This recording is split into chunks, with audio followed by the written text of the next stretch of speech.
आप लोग प्रतिदिन आराधना कर रहे हैं और आराधना क्या होती है। एक विचारक ने लिखा कि prayer does not change the god. प्रार्थना आराधना भगवान को परिवर्तित नहीं करती। Prayer does not change the god, prayer changes him who prays. आराधना आराधक को परिवर्तित कर देती है। जो आराधना करता है वो भगवान की भक्ति करते हुए परिवर्तित ना हो ऐसा संभव नहीं, क्योंकि जिन्होंने सर्वोच्चता को प्राप्त कर लिया है अब उनमें क्या परिवर्तन होगा। वैसे वो भी द्रव्य हैं, उनमें भी परिवर्तन होता है, लेकिन वो परिवर्तन उनका शुद्ध अवस्था में ही होता है, पुनः संसार में उनका अवतरण नहीं होता। तो जहां उनकी आराधना आप श्रावक लोगों के लिए अष्ट मंगल द्रव्य का आधार लेकर के की जाती है, और जो साधु वर्ग होता है वो बिना किसी द्रव्य के केवल भाव पूजा का जो है आलम्बन लेकर के करते हैं। तो आप लोगों की द्रव्य के साथ में भाव पूजा, क्योंकि श्रावक का मन बड़ा चंचल होता है। यदि द्रव्य का आलंबन नहीं रहे तो वो कहीं से कहीं पहुंच जाएगा, लेकिन बार बार बीच बीच में द्रव्य की ओर ध्यान कि मन कहीं चला गया है उसको वापस लाओ, और ये भगवान के चरणों में समर्पित करना है तो भगवान के चरणों में पहुंचो। इस प्रकार से बार बार अपने मन को वहां पर रोकने के लिए इस अष्ट मंगल द्रव्य का आलंबन लेते हैं। लेकिन इस प्रक्रिया में भी ज्यादा जो है उसमें गुणा भाग यदि करेंगे उसमें ही कि ये ऐसा क्यों, ऐसा नहीं, ये ऐसा कर रहा है, मैं ऐसा कर रहा हूं, तो उसमें भी अपने भावों की विशुद्धि नहीं रही। भक्ति जो होती है वो भाव पूर्वक होती है, गुणे भाग से नहीं होती। विनोबा भावे उनकी मां ने संकल्प किया कि मैं 1,00,000 चावल भगवान के चरणों में चढ़ाऊंगी। वो चावल गिनने लगी तो उनके पति ने कहा, क्या इसमें समय बर्बाद कर रही हो? 10 ग्राम चावल तोल करके देखो, उसमें गिन लो कितने चावल आ गए हैं, और बस त्रेरा से गुणा लगा करके कि 10 ग्राम में इतने हैं तो कितने में कितने होंगे, ऐसा करके उतना कर लो, थोड़े बहुत और डाल दो, हो गए 1,00,000। उनकी मां को संतुष्टि नहीं हुई। उन्होंने विनोबा भावे से पूछा कि विन्या, तुम्हारे पिता ऐसे बता रहे हैं करने के लिए, क्या ऐसा करना ठीक है? तो विन्या ने कहा कि भक्ति तो भावों से होती है, गुणा भाग से नहीं होती। आप जितने समय उन चावलों को कि ये भगवान को अर्पित करना है, एक एक भी यदि गिन रही हैं तो आपका भगवान की ओर ध्यान है। इसलिए भक्ति जो होती है वो समर्पण से होती है, गुणा भाग से नहीं होती। तो जहां 8 द्रव्यों का आलंबन लेते हैं, जिनके बारे में पहले भी बताया था कि ये 8 द्रव्य जहां आप लौकिक जो भी आपके अभ्यागत होते हैं, यानी जो आपके यहाँ आते हैं, उनके लिए भी आप सम्मान में इनसे सम्मानित करते हैं। जहां विवाह होता है, वर आता है, तो उस समय उसका भी सम्मान इन 8 द्रव्यों के माध्यम से करते हैं। जल भी उनके लिए देते हैं, चंदन का टीका भी लगाते हैं, और उसके ऊपर कुछ अक्षत को भी जो है चिपका दिया जाता है, वो अक्षत हो गया। फिर इसके बाद में पुष्प की माला भी पहनाते हैं। फिर क्या आता है? नैवेद्य। तो नैवेद्य के रूप में कुछ मीठा खिलाते हैं, और नहीं होता तो बतासे का टुकड़ा ही खिला देते हैं, क्योंकि कुछ ना कुछ नैवेद्य होना चाहिए। पुरानी घटना कि जहां बहुत सारे लोग जब टीका कर रहे हैं तो वो बेचारा दूल्हा भी क्या करे, कितनी मिठाई खाए, तो वो मुंह में रखे और उसको गिरा दे। तो पीछे से आवाज आई कि बतासे खिलाओ, बतासे गिराएगा तो कोई ज्यादा नुकसान नहीं हो। तो मीठा भी खिला दिया। फिर इसके बाद में क्या चढ़ाते हैं? दीप से आप लोग आरती उतारते हैं और धूप के रूप में वहां पर सुगंध, जो कुछ फुआ रखा रहता है उससे जो है वहां पर उसके लिए सुगंध भी लगा देते हैं और श्रीफल भेंट करते हैं। श्रीफल के साथ साथ में जो धन संपत्ति होती है वो भी आप देते हैं, तो वो भी जो है सब फल के अंतर्गत ही आ जाता है।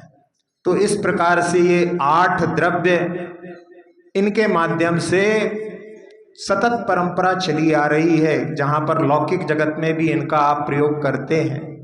तो ऐसे 8 द्रव्यों की जो परंपरा है वो अर्वाचीन नहीं है, अनादि काल से चली आ रही है। आचार्य कुंद स्वामी ने 2000 वर्ष पूर्व जहां भगवान की भक्तियां लिखी हैं उसमें दिव्येण गंधेण दिव्येण फुफेण दिव्येण चुण्डेण दिव्येण दीवेण दिव्येण धुवेण, ऐसे करके दिव्य द्रव्यों के माध्यम से देव लोग इन 8 द्रव्यों के माध्यम से भगवान की सतत अर्चना करते हैं। सतत अर्चना मतलब उनकी कभी भी अर्चना में व्यवधान नहीं आता। क्यों नहीं आता?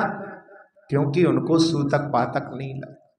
उनके यहाँ पर कोई संतान की उत्पत्ति नहीं होती, देवों में कोई संतान की उत्पत्ति नहीं होती। वो तो अपने आप ही वहां पर उनके उपात सैया पर उनके परिवार में वृद्धि होती रहती है। तो इसलिए सूतक पातक नहीं लगता। आप लोगों के यहाँ तो सूतक पातक लग जाता है, तो उस समय में आप लोग आराधना करने से वंचित हो जाते हैं। और कहीं कुछ काम हो, कहीं बाहर जाना हो, गाड़ी जल्दी पकड़ना हो तो रात में ही निकल गए, तो पूजा आदि सब फिर वो केवल औपचारिकता, वहीं चलो ट्रेन में ही बैठे बैठे पढ़ लो। लेकिन फिर भी उतना समय यदि अपन उसके लिए निकालते हैं तो मतलब अपना भगवान के प्रति, भक्ति के प्रति समर्पण अपना है, ये निश्चित होता है। लेकिन यदि सूतक पातक में यदि मन में थोड़ा सा भी ऐसा लगता है कि चलो अच्छा हुआ 10 दिन की छुट्टी मिल गई, मतलब जो है अपनी भक्ति को भार मान करके ढो रहे हैं, अपने को आनंद नहीं आया, तो जब तक अपन आनंद के साथ में यदि भक्ति नहीं करेंगे, भार मान करके करेंगे, तो उसका फल भी आप लोगों के लिए कल बताया था उसमें कि आभियोग्य जाति के जो देव होते हैं वो उनका काम ही है, दूसरे देव उनके लिए जो ऊंचे होते हैं वो वहां पर महर्दिक देव उनके लिए आदेश देते हैं। जहाँ ऐरावत हाथी भी देव निर्मित होते हैं तो वहां पर उनको वो कार्य करना पड़ता है, उनका भार वहां भी उठाना पड़ता है। इसलिए अपने को आराधना कभी भी भार मान करके नहीं करना चाहिए। अब महाराज जी ने नियम दे दिया इसलिए करना पड़ रही है, हम ऐसा कुछ नहीं है। आप नियम लो तो फिर जो है आरदान तो नहीं लेना तो कोई बात नहीं। तो जहां अपन भार मान करके करते हैं वो अच्छा नहीं। अपने लिए कोई भी कार्य हो, हर कार्य में उत्साह के साथ में करना चाहिए। जब इन 8 द्रव्यों को अपन अर्पित करते हैं तो इन 8 द्रव्यों के साथ में 8 कर्मों का संबंध भी देखने में आता है। जहां जल के लिए जब समर्पित करते हैं तो ज्ञानावर्णी कर्म को नाश करने के लिए भी आप लोगों के लिए कई जगह पर इसके जो है साक्ष्य मिल सकते हैं। तो जल का ज्ञान से क्या संबंध है? जल जो होता है यदि निर्मल है तो वो आर पार दिखाने में समर्थ होता है। तो जल का जो संबंध, जहां पर आचार्य श्री ने पीयूष है सौख्य विरेचना है, पीते सुशीघ्र मिटती चिरवेदना है, भाई जन्म जरा मरण निवारती है, संजीवनी सुख करी जिन भारती है।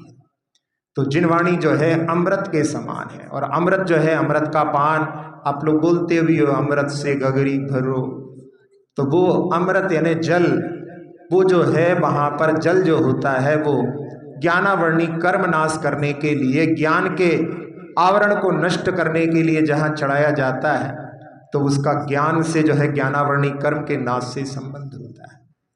जहां जल अपन चढ़ाते हैं और जल चढ़ाते चढ़ाते अपने लिए अपन जल का कितना उपयोग करते हैं, कितना सदुपयोग करते हैं और कितना उसका अपन अपव्यय करते हैं, इस पर भी अपने लिए दृष्टि डालना चाहिए। जहाँ पूजा में भी आप लोग बरसों से पढ़ रहे होंगे कि अनादिकाल से जग में स्वामिन जल से सुचिता को माना, लेकिन जहाँ स्नान करते समय में ये दृष्टि कभी गई कि अपन कब से स्नान कर रहे हैं और कितना पानी अपन ने बहा दिया। हो सकता है आपके यहाँ की नदी में इतना पानी ना हो जितना पानी अपन ने, नहीं महाराज जी इस भाव में तो इतना नहीं पाया होगा, अरे अनादिकाल से देखो कितने पानी को अपन ने बहा दिया होगा।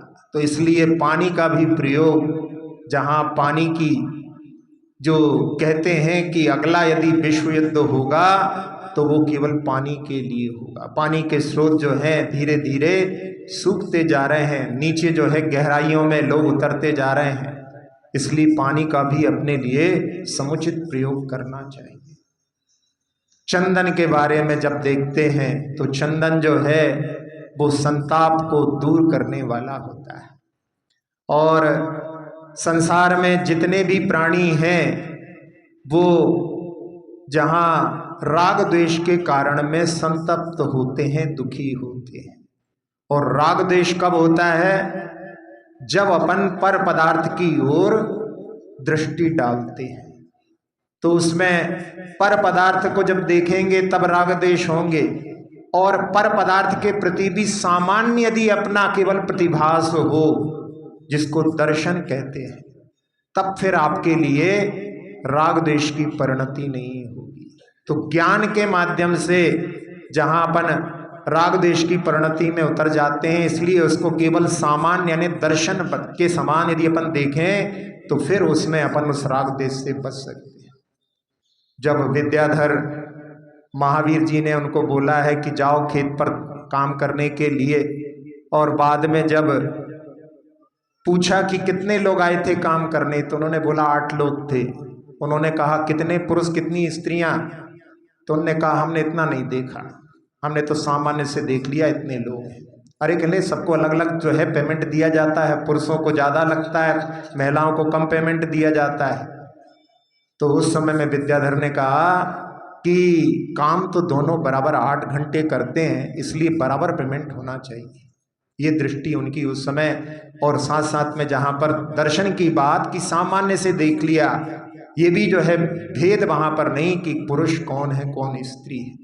तो ये जब स्थिति रहती है दर्शन में, इसलिए आचार्य श्री हमेशा जब कभी ध्यान के विषय में चर्चा करते थे तो कहते थे अपने ज्ञान को भी दर्शन बनाओ, यानी ज्ञान उपयोग का ज़्यादा उपयोग नहीं। जब अपन आराधना कर रहे हैं उस समय में अपना जो है बाकी सब पदार्थों की ओर, यानी बाकी जितने लोग बैठे हैं उनके प्रति अपना ज्ञान, उनके प्रति सामान्य भाव, यानी दर्शन जैसा। ऐसा नहीं कि वहाँ पर जो है सामान्य अपनी थाली में चंदन की जगह जो है जल चढ़ा दो, अक्षत की जगह पुष्प चढ़ा दो, ऐसा नहीं। वहाँ तो उसका प्रयोग करना है, लेकिन बाकी सब चीज़ों के प्रति वहाँ पर अपने लिए सामान्य दर्शन के समान, तो वो जो है स्थिति होती है, तो उसमें राग द्वेष से ऊपर उठ जाते हैं, और राग द्वेष ही संसार में दुख का, संतप्त का कारण है। इसलिए चंदन चढ़ाते समय जहाँ भाव किए जाते हैं कि भवाताप विनाशनाय, तो उसमें दर्शनावर्णी कर्म का संबंध हो जाता है। और चंदन जो होता है वो सुगंधित करने वाला होता है, दूसरों के संताप को हरने वाला होता है। हमारा जीवन दूसरों के लिए संतप्त करने वाला तो नहीं, हमारे वचन, हमारे क्रियाएं कोई दूसरों को पीड़े देने वाली तो नहीं, ऐसी भी दृष्टि अपने लिए चंदन चढ़ाते हुए होना चाहिए कि कोई मिले तो जब उसके लिए हमारे मिलने से खुशबू की अनुभूति हो, ये जो है चंदन चढ़ाने का प्रतीक, ये भाव अपने होना चाहिए। इसके बाद में अगला जो है द्रव्य है अक्षत। अक्षत जिसको चढ़ाते हैं, और अक्षत उसके नाम से ही जो खंडित नहीं होता, और जो स्वरूप होता है संसारी प्राणी का वो हर जगह पर जो है अलग अलग खंडित हो जाता है।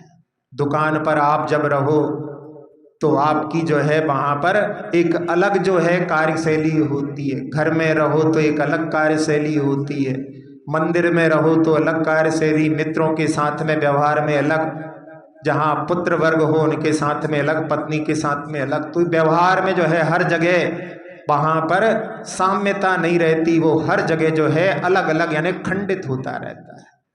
तो जहाँ अक्षत चढ़ाते हैं तो उसमें यही भावना रहती है, जहाँ वेदनी के दो जो है साता साता के माध्यम से कभी सुख कभी दुख इस प्रकार की परिणति वहाँ पर खंडित करने वाली होती है।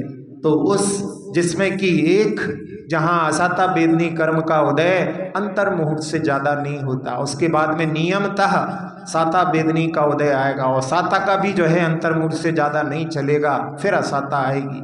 तो ये जो है बार बार उसमें जहाँ पलटन है, उससे ऊपर उठने के लिए, वेदनी के नाश के लिए भगवान के चरणों में अक्षत चढ़ाए जाते हैं कि हे भगवान, मैं ये खंड खंड स्वरूप जो है उससे ऊपर उठ करके अक्षत स्वरूप को प्राप्त कर सकूं, जो कभी भी क्षय को प्राप्त नहीं होता। नहीं तो जहाँ छोटी छोटी बातों से अपन प्रभावित होकर के, बाहर की बातों से जहाँ पर कोई ने प्रशंसा कर दी तो अपन फूल जाते हैं, और कोई ने कुछ अपशब्द बोल दिए तो अपन कूलने लगते हैं।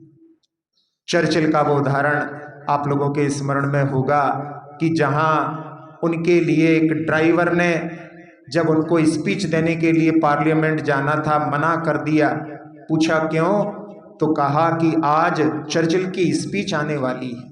चर्चिल से बोल रहा है, उनसे परिचित नहीं है, फेस नहीं देखा है, लेकिन उनकी स्पीच रेडियो पर, रेडियो का जमाना था तो रेडियो पर सुनी हुई थी, और मन में ये भाव कि आज उनकी स्पीच आ रही है, आज कमाने नहीं जाऊंगा, आज तो यहीं बैठ करके सुनूंगा। उनको जाना जरूरी था क्योंकि गाड़ी खराब हो गई थी, उन्हीं की स्पीच होना है, पहुंचने का लिए साधन तो चाहिए। उन्होंने अच्छा बड़ा भारी नोट, पाउंड जो वहां पर चलते बड़े बड़े भी होते, उसको निकाल करके उसके सामने ऐसे घुमाया। जैसे ही उसने देखा और उसने अपने हाथ में लेकर के कहा कि बैठ जाइए पीछे।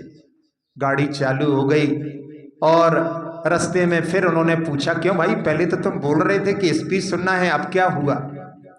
उसने कहा कि अरे चर्चिल को मारो गोली, हमें तो पैसे से मतलब है। जहां पहले कि मेरी स्पीच के लिए अपने धंधे को जो है ठुकराने के लिए तैयार है, और अब जहां पर सुना तो जैसे सारी हवा किसी सुई के चुभोने से निकल गई। तो ऐसी जो है स्थिति होती है, पर पदार्थ के द्वारा अपन जो है इतने प्रभावित होते रहते हैं कि उसके माध्यम से अपनी अखंडता जो है खंडित होती रहती है। इसलिए भगवान के चरणों में अक्षत चढ़ा करके अखंड स्वरूप हम प्राप्त कर सकें। फिर इसके बाद में अगला द्रव्य है पुष्प। पुष्प चढ़ाते हैं। पुष्प बड़ा सुकोमल होता है और बहुत जल्दी जो है वो नष्ट हो जाता है, छोटी सी जिंदगी उसकी। लेकिन जहाँ पुष्प के लिए जो कि मोहनी के विरोध में वहां पर अपन चढ़ा रहे हैं, मोहनी के कारण में पर पदार्थ चाहे चेतन हो अचेतन हो, उसकी कामना, उसकी इच्छा, उसकी अभिलाषा मन में उत्पन्न होती है। तो वो अभिलाषा हमारे मन में जो है मोह का प्रतीक होती है। जहाँ जब पर पदार्थ की कामनाएं होती हैं और वो जब प्राप्त भी हो जाता है तो वो संतुष्ट नहीं हो पाता, उसमें और की चाह उसकी बढ़ती रहती है। तो इस कामना के कारण व्यक्ति जो है उस मोह के चंगुल में फंसा हुआ जीवन भर जो है केवल उसी दौड़ में दौड़ता रहता है। वो कभी भी जो है आत्मीय सुख को प्राप्त नहीं कर पाता। वो मोह का भुलावा, इच्छाओं कामनाओं का तो उसके लिए कि भगवान हम आपके सामने ये पुष्प चढ़ा रहे हैं, और हमारी भावना कि जो कि कामदेव का अस्त्र माना जाता है, जहाँ पर जो विकार भाव भी होते हैं वो भी सारे हमारे दूर हों, और वो मोह का भुलावा जो हमें हमेशा ग्रसित करता है पर पदार्थ के प्रति, उसके लिए आकर्षण का भाव उत्पन्न करता है, वो हमारा नष्ट हो। फिर इसके बाद में अगला जो द्रव्य है वो है नैवेद्य। नैवेद्य जो है जहाँ अन्न वै प्राणा, अन्न के लिए प्राण कहा जाता है। 10 प्रकार के प्राण जीव के पास में होते हैं। अपनी 5 इंद्रियां भी प्राण हैं, अपन इनसे जीते हैं। और 3 बल प्राण भी होते हैं। अपना मन का बल होता है, मन का बल, वचन का बल, काय का बल, और साथ साथ में अपनी आयु और जो अपन श्वास लेते हैं, ऐसे 10 प्राणों से जीते हैं। लेकिन इन प्राणों को आधार देने वाला जो शरीर है, उसके लिए बिना अन्न के काम नहीं चलता। तो वो अन्न भी जो है प्राण है, और उसी से ये आयु प्राण ठहरता है। तो उसके माध्यम से, आयु कर्म के माध्यम से जीव जिस गति में जाता है, उतने समय तक वहाँ पर, जैसे खूंटे से पशु को बांध देते हैं, जब तक वो बंधा रहता है कहीं जा नहीं सकता, वैसे ही आयु कर्म अपने को हर शरीर में बांध देती है। तो ऐसे जो है, जब तक आयु कर्म का नाश नहीं होगा, तब तक हम ऐसे ही अलग अलग शरीरों में बंधते रहेंगे। अनादि काल से बंधते बंधते अब आदत सी हो गई है, एक सार छोड़ते हैं, दूसरी सार में जाकर के बंध जाते हैं, और वहां पर पहुंच करके ऐसा लगता है कि बहुत अच्छा, बहुत अच्छा। बस ऐसे ही भ्रमण करते करते अनादि काल व्यतीत हो गया। तो उस आयु कर्म के नाश के लिए भगवान के सामने नैवेद्य चढ़ा करके, कि जिस क्षुधा को नाश करने के लिए कितनी बार जो है भक्षण किया, लेकिन उन जहाँ पेटों के लिए कहा जाता है कि इन पेटों ने सब जग जीते, सुबह भरो शाम को रीते, खाली हो जाते हैं। तो ऐसे जो है निवेद्य चढ़ा करके क्षुधा रोग का विनाश हो, और ये आयु कर्म जो है वो हमारा हमेशा के लिए नाश को प्राप्त हो, जिससे कि फिर हम चेतन प्राणों से जीत सकें। अभी हमारे लिए ये उस चेतन प्राण का अंश जो है प्राप्त होता है, जिसमें अपने लिए हर भव में जीवन जीने के लिए अवसर मिलता है। तो वो अपने लिए चेतन प्राण, शुद्ध प्राण प्राप्त हो, ऐसी भावना से भगवान के चरणों में अपन जहाँ नैवेद्य चढ़ाते हैं। फिर इसके बाद में अगला द्रव्य है दीप। दीप जो होता है दीपक, जहाँ आप प्रकाशित करते हैं, तो वो स्थूल पदार्थों को दिखाने में समर्थ होता है, सूक्ष्म को प्रकाशित करने में वो समर्थ नहीं होता। तो जहाँ नाम कर्म जो है वो उसके माध्यम से अपने लिए स्थूल शरीर प्राप्त हुआ है। कुछ सूक्ष्म भी जीव होते हैं, लेकिन वो अपनी दृष्टि में नहीं आते, और वो सूक्ष्म जीव ऐसे होते हैं कि ना किसी को बाधा पहुंचाते हैं, ना किसी से बाधित होते हैं। उनके लिए दीवार की भी आवश्यकता नहीं होती, यानी दीवार के बीच में से भी वो निकल जाएंगे, उनके लिए दीवार भी रोकने में समर्थ नहीं होती। जहाँ ये सूक्ष्म जो होते हैं वो केवल एकेंद्रीय में ही होते हैं। जहाँ स्थूल भी होती है, जैसे वायु है, स्थूल भी होती है। आप चल रहे हो, अच्छा जोर से जो है पीछे से जहाँ पर वहाँ पर झोंका आ रहा हो, तो आपको चलने में सहायक होता है, वो स्थूल वायु है। और यदि आगे से आ रही हो, आप बढ़ रहे हो, तो बढ़ नहीं पाते, बहुत मेहनत लगाना पड़ती है, तो वो स्थूल वायु है। लेकिन एक सूक्ष्म वायु होती है, जो आप बंद कमरे में भी बैठे हो, शीतकाल के समय में वहां पर भी वो पहुंच जाती है, क्योंकि उसके लिए दीवार जो है बाधक नहीं बनती। वो सूक्ष्म वायु पहुंच करके ठंडक वहां पर जो है बनी रहती है। तो ऐसी जो है सूक्ष्म जीव भी होते हैं, उनको जो है दीपक प्रकाशित करने में समर्थ नहीं होता।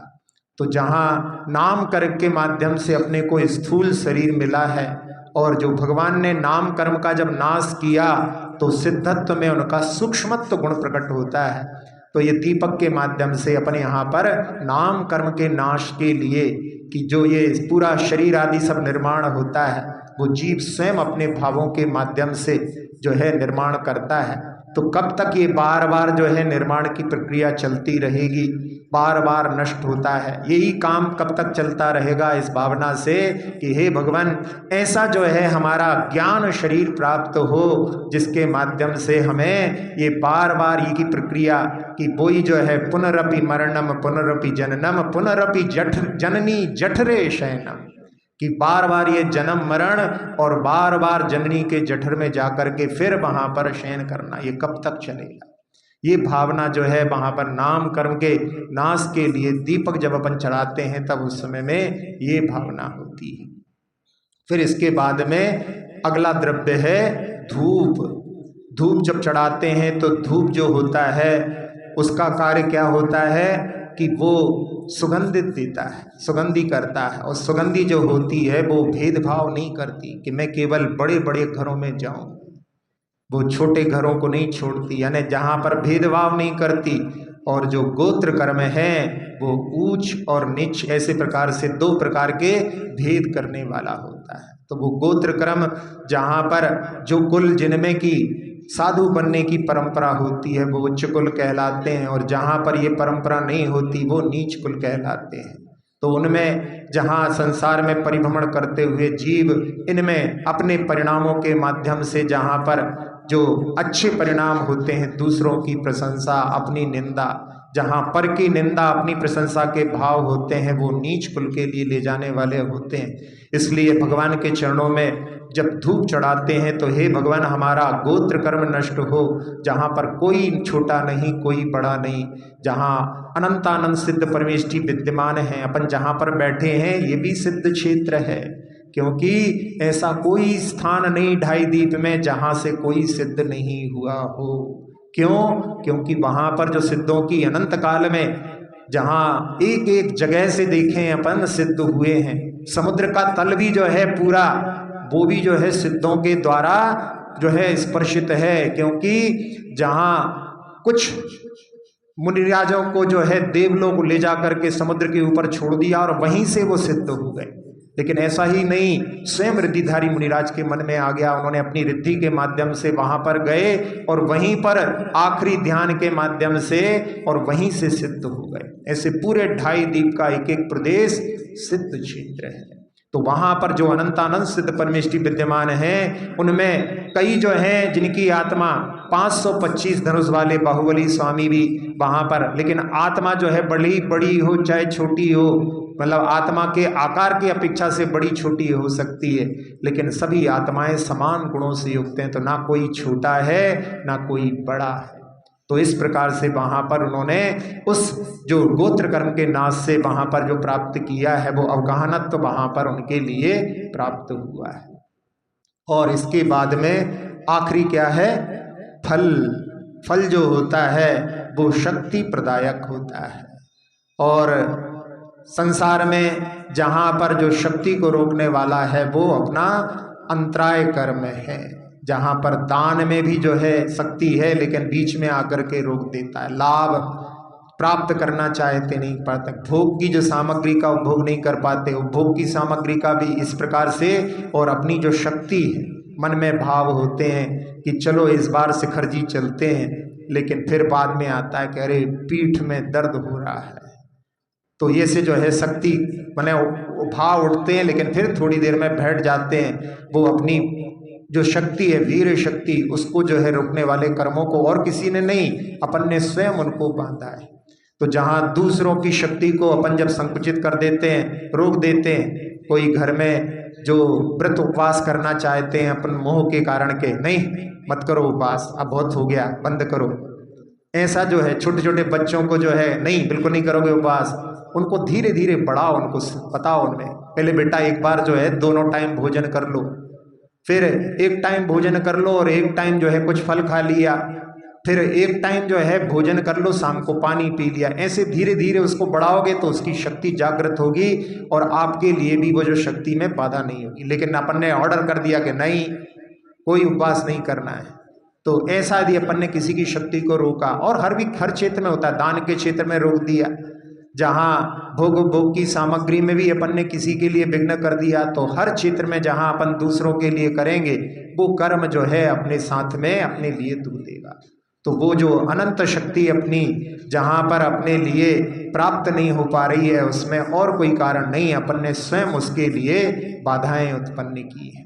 तो वो जो शक्ति अपने लिए प्राप्त हो, अंतराय कर्म अपना नाश हो, इस भगवान के लिए अपन चरणों में फल चढ़ाते हैं। और अर्घ और कुछ नहीं, आठों को मिला दो तो वो अर्घ्य बन जाता है। और अनर्घ्य यानी जो अनमोल है, जिसका मूल्य नहीं चुका सकते, जहाँ भक्ति के भावों से पगा हुआ जो अर्घ है वो भी भगवान के चरणों में जब समर्पित करते हैं तो वो अनर्घ्य पद जिसका कि कोई मूल्य नहीं लगा सकता, उस पद को देने में वो समर्थ हो जाता है। तो ऐसे 8 द्रव्यों के माध्यम से जहाँ अपन आराधना करते हैं, कभी कभी ऐसी भी आराधना करके अपने लिए प्रयास करना चाहिए कि जो पढ़ी हुई पुस्तकें हैं, किताबें हैं, उनको बंद करके एकांत में बैठ करके एक एक द्रव्य को लेकर के इसके बारे में विचार करके और फिर जैसे अपने जो भाव किए उसके बाद में भगवान के चरणों में जलम निर्वपामीति, ऐसा किताब का प्रयोग नहीं करना। प्रयोग करोगे तो उसमें कभी कभी अपने लिए उसके माध्यम से अपने भावों की, विचारों की जो है श्रृंखला भी अपने लिए प्राप्त होगी। नहीं तो अपन जो रोज रूटीन जैसा करते रहते हैं उसके माध्यम से अपन एक प्रकार से संकुचित दायरे में घिरे रहते हैं, कभी भी अपन उसके बारे में विस्तार से विचार नहीं कर पाते। तो इन 8 द्रव्यों का आलम्बन लेकर के जहाँ श्रावक अपने मन को लगाता है, और ऐसा हमने कह दिया कि जहाँ केवल भाव पूजा जो है श्रवण करते हैं, लेकिन वो भी एकांत है। आचार्य वीरसेन स्वामी ने कहा कि जहाँ अपने दोनों हाथों को जोड़ लिया तो वो भी जो है द्रव्य पूजा श्रवणों की होती है। जहाँ साधु कभी भी जो है पिच्छिका अपने हाथ में लेकर के खाली हाथ जो है भगवान की वंदना नहीं करते। आप लोग तो रात्रि में आओगे तो आप लोग बिना द्रव्य के वंदना करोगे, यानी संध्या काल में शाम के समय में वो जो है आपकी वंदना बिना द्रव्य के होगी, लेकिन साधुओं की वंदना कभी भी खाली हाथ नहीं होती, उनके हाथ पिच्छी से भरे होते हैं।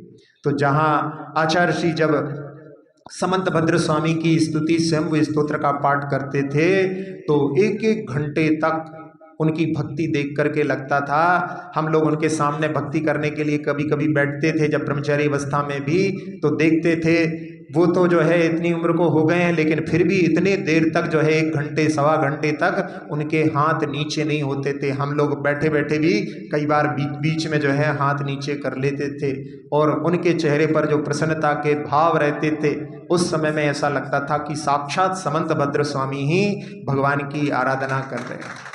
तो ऐसी जो है आराधना वहाँ पर अंदर से भाव है और बाहर की मुद्रा भी उनकी वहाँ पर हाथ जोड़े हुए हैं, वो द्रव्य भी उनकी जो है आराधना चल रही है। तो द्रव्य और भाव की आराधना केवल श्रावक ही करता है ऐसा नहीं, साधु भी करते हैं। तो ऐसी जो आराधना जहाँ आप लोग अपने भावों को वृद्धिंगत करने के लिए प्रतिदिन कर रहे हैं, इतना ही जो है पर्याप्त है। इसलिए अब यहाँ पर अपन विराम लेते हैं।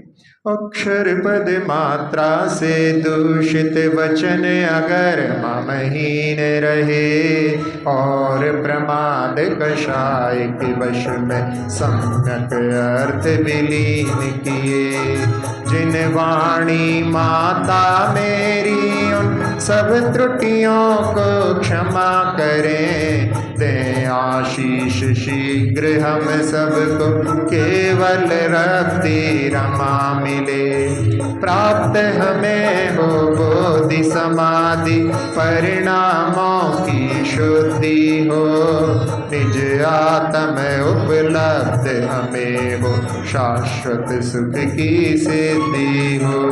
चिंतित वस्तु दात्री माता चिंतामणि उपमा भाति, करूं वंदना पूर्ण विनय से चरण रखूं मैं ये पाती, कर जिन वाणी स्तुति तन की ममता टार, महामंत्र का जाप अब सभी जपे नव बार।